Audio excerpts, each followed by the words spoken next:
esa bailadora que bonita é, debuxando voltas na punta do pé, na punta do pé, na punta do pé. Esa bailadora que bonita é.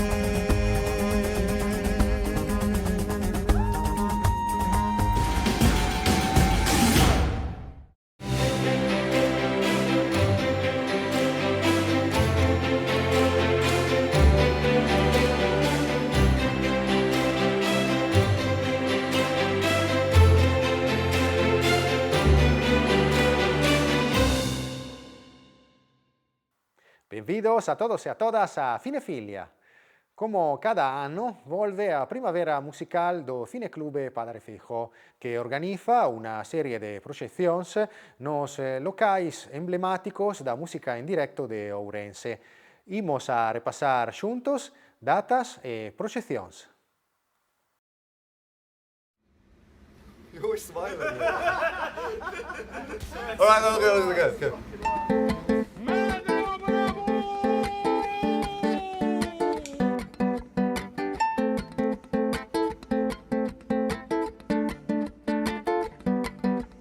Mama was queen of the mambo, Papa was king of the Congo. Tita in the jungle, I start banging my first bongo. Every monkey likes to be in my place instead of me. I'm the king of bongo, baby, I'm the king of bongo bong. I went to the big town where there is a lot of sound. From the jungle to big city, looking for a bigger crowd. But I play my boogie for the people of big city, but they don't go crazy when I'm banging on my boogie. I'm the king of the bongo, king of the bongo bong. Hear me when I come, baby. King of the bongo, king of the bongo bar. Hear me when I come.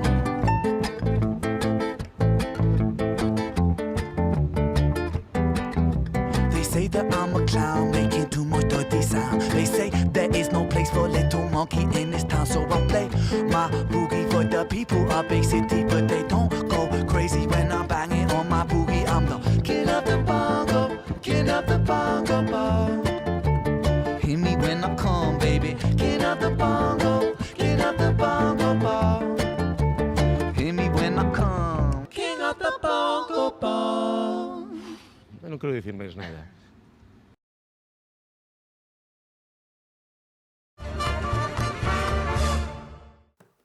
Voltamos aquí ao plató de Cinefilia. Hoxe temos o gran prazer de ter con nos ao investigador, docente, Xaime Varela, que está facendo, ademais, unha investigación super interesante, super importante sobre unha figura importante e esquecida do audiovisual galego, Cruz Risco. Fixo hai pouco de unha conferencia na Fundación Risco. Estamos aquí con el hoxe para falar desta investigación, desta figura, como decía antes, importante e esquecida da historia do noso audiovisual. Que tal, Xaime? Benvido a Cinefilia. Moitas gracias, un placer. Como surxiu a idea desa investigación? Como foi a aproximación a Cruz Risco?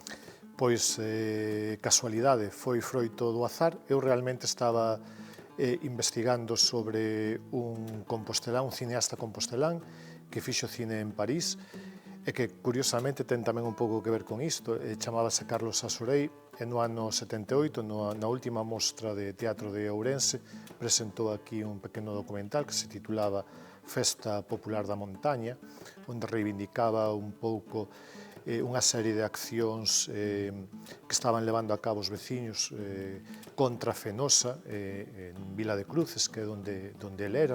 Reivindicaban un pouco unha ponte que Fenosa prometera non lle construíra.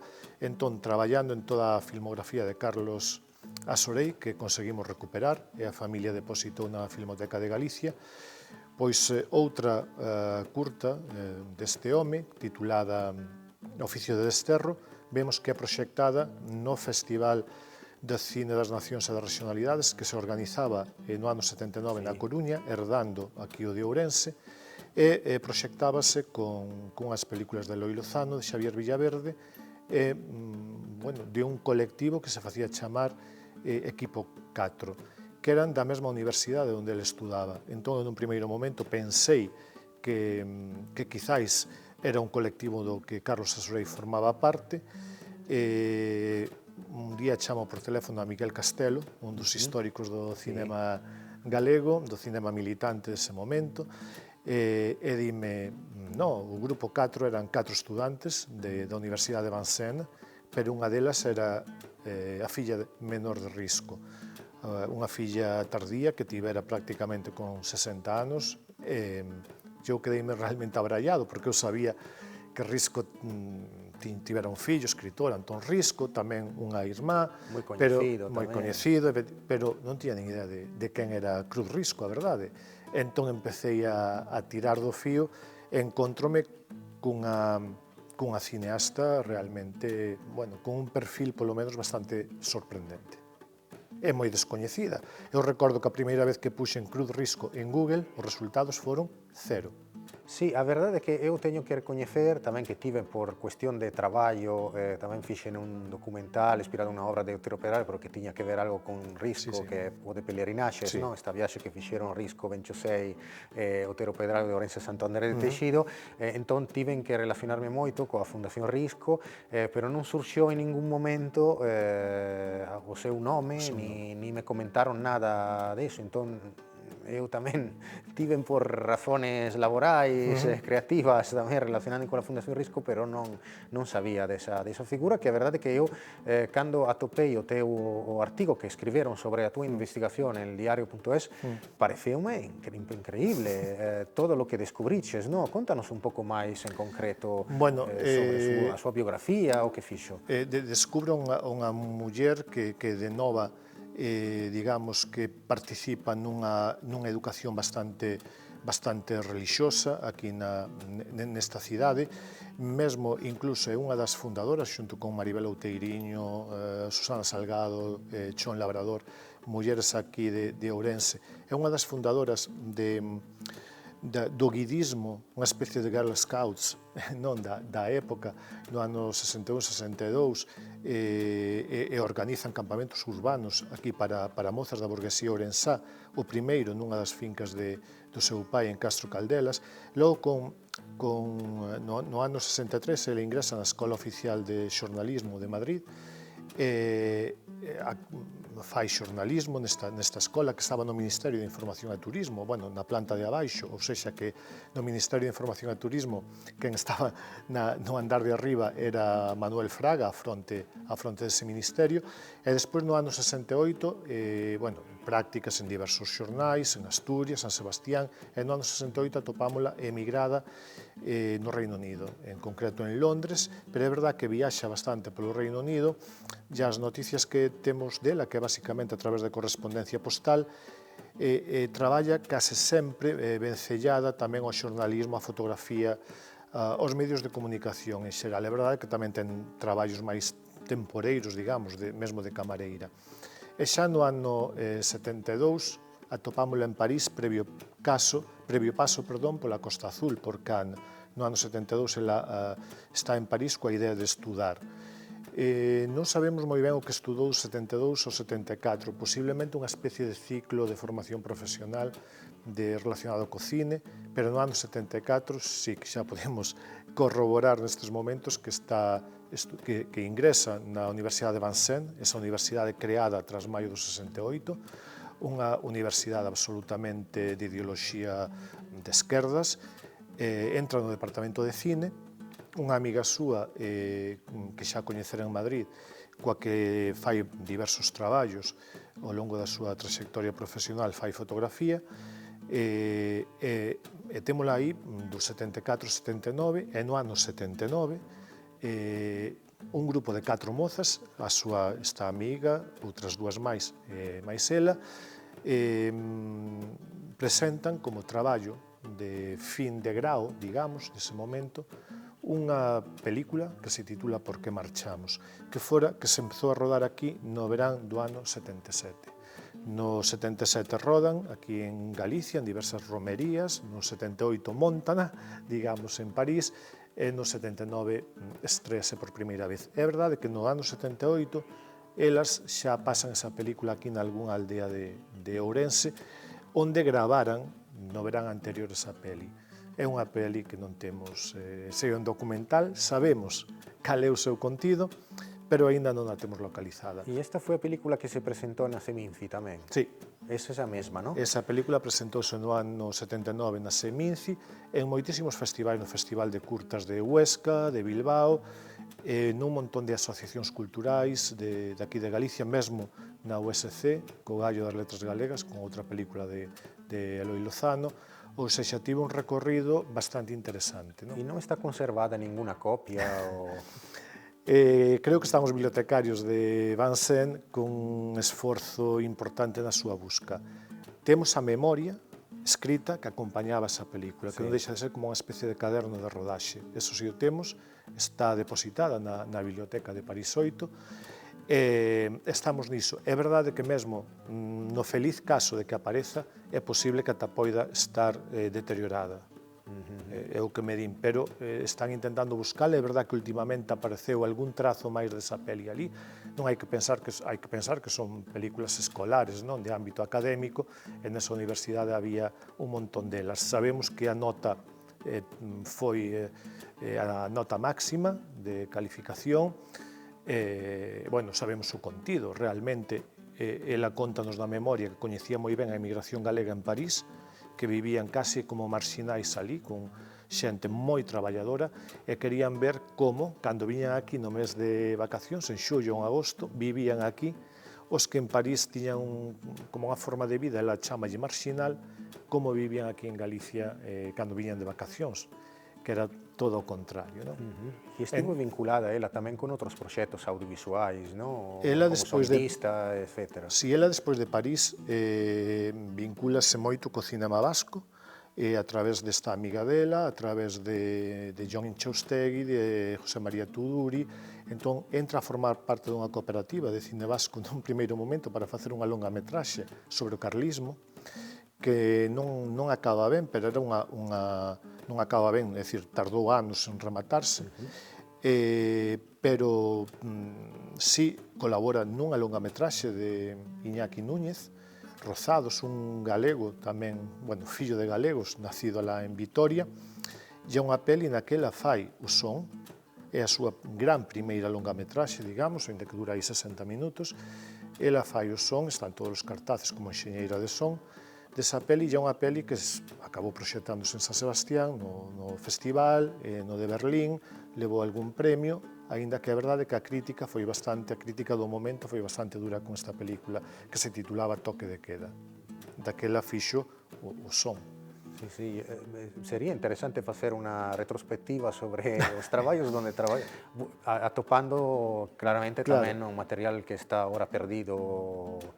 Efectivamente, é verdade que o seu rol é moi interesante porque ela exerceu como múltiples roles dentro do cine, non? Desde guionista hasta traballou no vestiario de Esperanza, de Chano Piñeiro, no son de Río de Sombras, de Daniel Domínguez, ou nesta película de Iñaki Núñez. Pero tamén, é dicir, entre os distintos roles que fixo, seguramente o de enxeñeira o de son é o rol máis importante, é dicir, no que máis participou. E é un perfil bastante peculiar, porque me parece que é un rol bastante masculinizado ainda hoxe dentro do cine, simplemente por cuestións físicas, técnicas, non? Porque andan con esas pértegas realmente grandes. Bueno, é bastante curioso ese rol. Ela, despois do País Vasco, acabou vivindo en Altea, e aí uniuse a un grupo de artistas e introduciuse de algún xeito, diría que mesmo na arte performántica, non? Empezou a traballar con vídeo, dirixindo, guionizando vídeos, por exemplo, de Jus Cuadrado, que era un artista valenciano que acabou vivindo aquí en Galicia, curiosamente.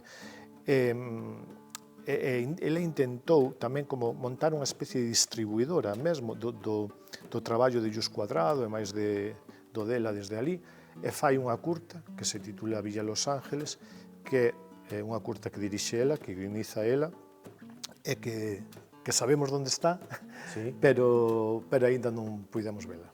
E onde está? Está na Filmoteca Española. Que imagino que aí estará recuperado tamén o material e estará reformado, restaurado? Como está, non creo. Non. Non creo. É un vídeo de 10 minutos. Bueno, estamos agardando, sabes que traballar con institucións non é un pouco a velocidade que nos gustaría, pero estamos aí intentando, a través da Filmoteca de Galicia, tamén intentando poder ter unha copia ou poder visionar ese vídeo que curiosamente se proxectou na propia Filmoteca no ano 80. Entón está aí conservado, esperemos en breve poder velo. Pois sí, por suposto. Claro. E xa tes algún plan para data de publicación da túa investigación, considerando bueno, que ese material tamén habrá que intentar de visionarlo e recuperar, ¿no? Con esas piezas que faltan, pero tes máis ou menos unha data? Ou una... No, mira, non teño data porque foi unha investigación que xurdiu así casi espontaneamente ao azar, como che decía, e non foi motivada por nada. Entón, sí que é verdad que teño moito escrito porque tivo moitísimos informantes e necesito ir poñendo por escrito toda a información que me vai chegando. Pero de momento non hai nada. Seguramente cando haxa algo irá unido a Carlos Asorello, os cineastas que fixeron cine desde París. Os cineastas galegos que fixeron cine desde París vinculados a esta universidade. Entón, de momento non teño nada. Os esforzos agora centro-me a atopar máis material audiovisual dela, porque hai moito ilocalizable. Pois de todo xeito, moito ánimo e moita forza polo teu traballo, de verdade estupendo. Nós tamén estaremos aquí pendente cando tes novidades sobre a investigación, pois las daremos a coñecer desde Cinefilia seguramente. Ademais, para ser unha figura tamén moi vinculada con Ourense, Risco, etcétera, é importante tamén valorar o que temos aquí. Como última pregunta, como xa non temos máis tempo a disposición, quería preguntarche sobre alguna película que queres recomendar aos espectadores de Cinefilia, ou alguna serie, algo que viches aí pouco? Bueno, eu son un asiduo de Numax en Santiago, que seguramente coñecedes ben. Entón, casi calquera cousa que pasa por ali me parece interesante, non calquera película, pero eu vou tirar caro cine galego e caro cine tamén feito por mulleres. Entón, vou recomendar Prefiro condenarme, de Margarita Ledo, e vou recomendar unha que ainda non vin, pero que, neste caso, coñezo a directora, porque compartimos, coñecémonos en Londres, eu traballando ela tamén, que é Ángeles Huerta, é a película sobre Castelao, que coñecendo a Ángeles Huerta seguro que está moi ben e que paga moita pena. Sí, ademais se vai estrear en un festival de Cannes que se está celebrando esta semana, así que moita sorte tamén para Ángeles e esa película sobre Castelao. É onde se pasa tamén unha pequena charla sobre Risco, sobre Cruz Risco, que creo que lle abriron unha rúa efémera. Sí, pois moi ben. Pois nós estaremos aí tamén no Festival de Cannes esta semana gravando. Para o próximo programa de Cinefilia xa veremos que tal foi. Pois moitas grazas, Xaime, é verdade. Xa sabes que tes outra casa máis aquí en Cinefilia, na sala do Cineclube Padre Feijóo. Cando queres voltar, pois estamos aquí encantados. Un placer. E agora imos a repasar xuntos as novidades que chegan da carteleira do cinema comercial, das plataformas digitais e repasaremos a nosa axenda de festivais galegos. ¿Y si mi madre recibe una carta de mi hermano? Y que le diga que consiguió irse con pasaporte falso. ¿Y quién va a escribirla? ¿Tú? La buena letra de Felia Rico é unha adaptación da novela homónima de Rafael Chirves. Está ambientada nun pobo valenciano na posguerra. La buena letra é unha película minimalista e ao mesmo tempo chea de matices. Avanza lentamente, deixando de vez en cando ao espectador unhas pezas que deberá intentar colocar pola súa conta para atopar un sentido xeral. O filme evita de falar directamente da guerra civil, limítase a ensinar as súas feridas de forma sutil. Ana, interpretada por una extraordinaria Loreto Mauleón, está ao centro da narración. Arredor dela gravitan os outros personaxes, todos cargando, cada un a súa maneira, a humiliación da derrota. Sen dúbida, La buena letra, xunto con Muy lejos de Gerard Holmes o Sorda de Eva Libertad, está entre as mellores películas españolas estreadas nesta primeira metade do ano. ¿Siempre llevas pantalones? Son muy cómodos. No te cae muy bien.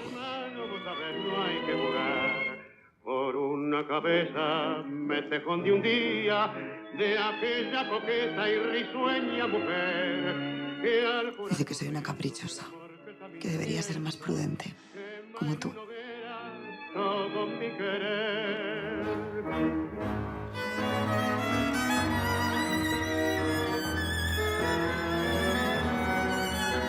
Me esforcé mucho para que me quedara bien la letra.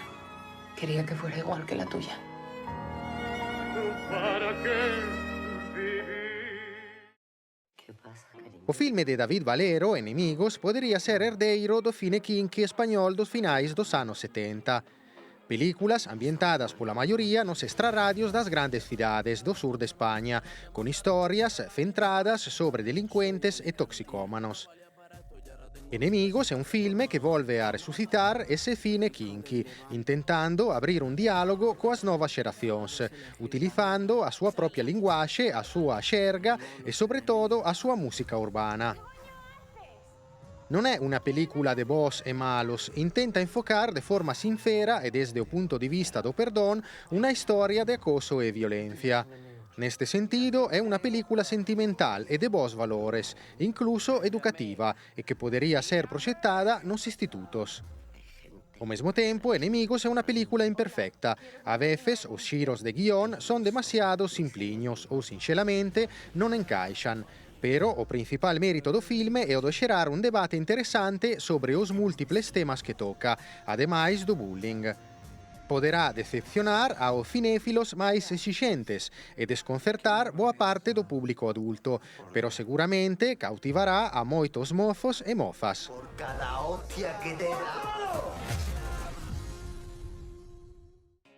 Time for Sex è una serie liberamente ispirada na storia de Molly Kochan, una muller con un diagnóstico de cancro terminal que contou a súa vida nun célebre podcast. Protagonizada por Michelle Williams, a serie conta as vivencias de Molly, unha muller cun cancro metastásico que decide deixar o seu marido despois de 15 anos, sen ter un orgasmo, para explorar os seus desexos sexuais no tempo que lles queda antes de morrer. A serie è una pequena xoia de 8 episodios, una dramedia escura e divertida a vez, onde Eros e Thanatos se dan a man. O igual é unha serie que fala do cuidado cun enfoque honesto, afastándose dos tópicos. Podedes atopar todos os capítulos en Disney+.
Muchas gracias a todos y a todas por seguirnos. Vémonos a semana que ven, aquí en Telemiño. Mientras tanto, como siempre, buone visioni!